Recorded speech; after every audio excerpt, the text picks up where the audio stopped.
Madam ఈ bankers కానీ non bankers వాళ్ళు కానీ మేడం ఇప్పుడు 3 ఇయర్స్ లోన్ తీసుకొని మొత్తం పే చేసి లాస్ట్ ఒక 2 ఈఎంఐలు ఆగిపోయినందుకు కూడా ఇంటికి వచ్చి గొడవ పెడుతున్నారు మేడం. ఇది కరెక్టేనా మేడం? ఆర్బీఐ గైడ్ లైన్స్ ప్రకారం ఎక్కడా గొడవ చేయమని కానీ హెరాస్ చేయమని కానీ చెప్పలేదండి. ఓకే, కానీ ఈ ఎన్బిఎఫ్సిస్ కానీ బ్యాంకర్స్ కానీ ఏం చేస్తున్నారు అని అంటే ఇల్లీగల్ అప్రోచ్, అడ్డదారులు దొక్కుతున్నారు. మేడం ఈ బ్యాంకర్స్ కానీ నాన్ బ్యాంకర్స్ వాళ్ళు కానీ మేడం ఇప్పుడు 3 ఇయర్స్ లోన్ తీసుకొని మొత్తం పే చేసి లాస్ట్ ఒక 2 ఈఎంఐలు ఆగిపోయినందుకు కూడా ఇంటికి వచ్చి గొడవ పెడుతున్నారు మేడం. ఇది కరెక్టేనా మేడం?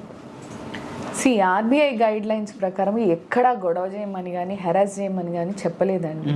ఓకే, కానీ ఈ ఎన్బిఎఫ్సిస్ కానీ బ్యాంకర్స్ కానీ ఏం చేస్తున్నారు అని అంటే ఇల్లీగల్ అప్రోచ్, అడ్డదారులు దొక్కుతున్నారు డబ్బులు వసూలు చేయడానికి క్లయింట్స్ దగ్గర నుంచి. ఏదైతే గైడ్ లైన్స్ ప్రకారం వాళ్ళు ఫాలో అవ్వట్లేదు, ఇంటెన్షనల్లీ థర్డ్ పార్టీ రికవరీ ఏజెంట్స్ని ఎంప్లాయ్ చేసుకోవడము, వాళ్ళతోని విపరీతమైన బూతులు హెరాస్ చేయించడము, భయభ్రాంతులకు గురి చేయడము, మీ మీద కేసులు వేస్తామని చెప్పడము, ఇలా వాళ్ళకి అసలు ఆ డబ్బు ఎలా మనము ఎక్వైర్ చేసుకొని వీళ్ళకి రీపే చేయాలి అనే ఆలోచన కూడా రాకుండా హెరాస్ చేస్తున్నారు.